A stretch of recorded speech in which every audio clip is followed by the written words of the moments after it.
Greetings, YouTube. Welcome back to the channel. The fun thing about YouTube being broken is that I just assume no one watches my videos anymore, so anytime anybody tells me that they watched anything, it's a bonus. The life of a small YouTube channel, at least small compared to, the A-listers, is kind of sad right now. Again, I was talking to Captain Bay about this earlier, how basically everybody's videos are just, for the most part, not everybody I should say, but most people that I know, are just down by about 90%. So there's really no pressure to post anything, which makes it fun when you post things regardless. And I still am mourning the fact that I would have already bought this normally, but that $100 is just so much money that I could do so much more with for people that aren't myself. And I am in this charitable part of my life where at 36, I've already accomplished, as strange it is, the individual goals that I want to do for my life. And so now it's about not just community as in this community, but community as in the people who hopefully will be the next Prof, Hoff, only better. But that doesn't happen if I spend most of my money on this game. So I am not going to buy this, and instead I'm going to focus on my man Brian Shadow Strike's video to me, where he came up with this topic after today's live stream. Should Netmarble be allowed to squeeze Kabam like that? Should we, as a community, do something about it? Now, this is a really interesting question because it's almost like, we've been railing against Kabam for so long that they're the problem, but if Netmarble is a subsidiary of Kabam and they are kind of pushing Kabam around and making them make decisions, then maybe we've been blaming the wrong parent. Maybe we've been blaming the state, and we should blame the federal government. I don't know what analogy to use here, but let's dive in. All in the title. We complain every day about Kabam this or Kabam that, but in reality, are not they doing what they can with what they are dealing with? Granted, some moves are not really pro-player. Potion deal for Saga Incursions, looking at you. But eventually, we all love the game and the people making it. You cannot have one without the other. That is, Kiki, a good point. This is a fantastic forum post so far of logic and reason. Let's continue. So seeing Jax like that, telling the news about Mike and Rob and all the others unknown to us, made me realize that we as the community should be doing something about it to show Netmarble that they cannot mess with our game like that to make even more profit. So is Netmarble the killer this whole time? Was it not Kabam? Was it Netmarble that was in the room with the candlestick hitting up Colonel Mustard? Before you say anything, yes, I know they bought Kabam for some good money, and they want their investment back. And this is normal. This is economy. This is not economy. This is, say it with me, the economy of the game. But there are ways to do it, not like that. If they continue to squeeze the company like that with layoffs, eventually the game will hurt, and we will not enjoy it as much, or the game won't exist, and then you can't enjoy something that doesn't exist. What do you think? Alright, first off, this is the kind of forum post that's perfect. It's not accusatory, it's not angry, it's not ugly, it's not profane, it's just asking important questions. So, thank you, economy of the game. Now we'll stop that music. Alright, who said they were laid off? I wouldn't jump to conclusions. You may be right, but there could be something else going on.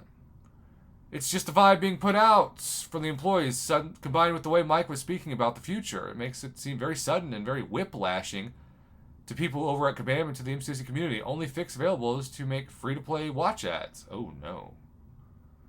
I agree. Judging by the emotional reaction of Jackson on the live stream, it seems he got caught off guard.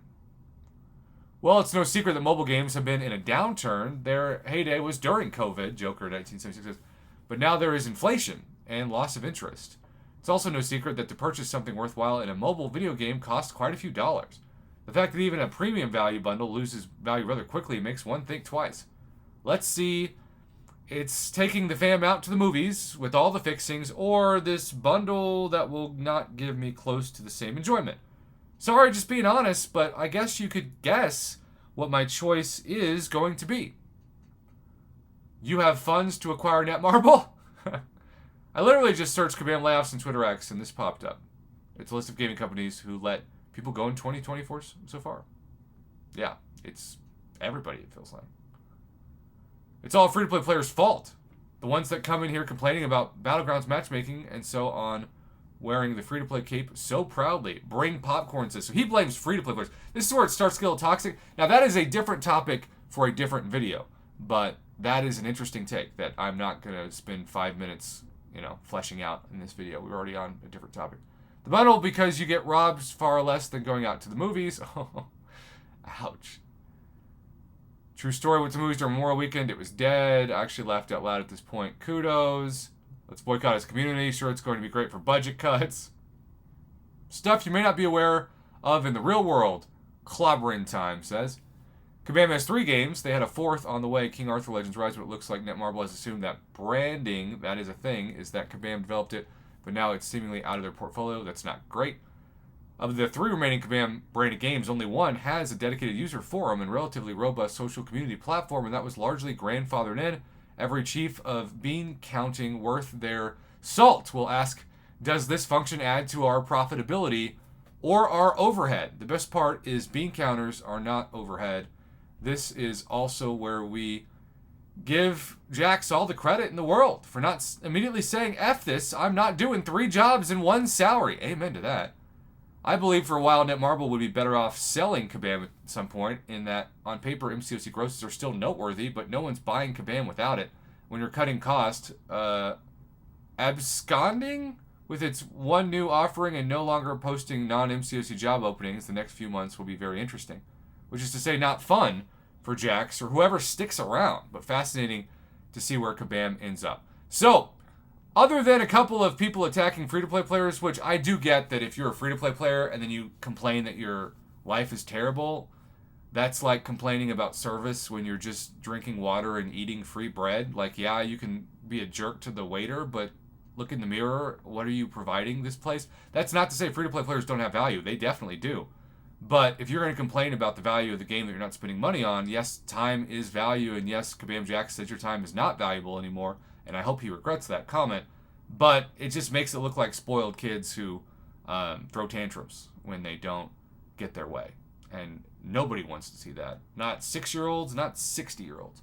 Kabam Crash says, we all appreciate the sentiment, but it's just a challenging time to work in games, or really tech in general. The best thing you can do to support the game team is just keep playing our game.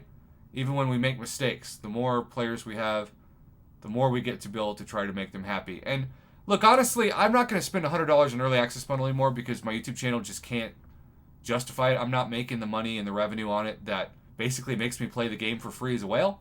And since I can't do that anymore, I'm happy playing it as a professor who will still buy things like Double Track events and Black ISO Store, but not... I'll spend 10 to 20 bucks to support this game. I'm not spending 100, so I'll still spend 80 to 90% less, even though my expenses as a small business YouTube channel still technically are tax expendable too.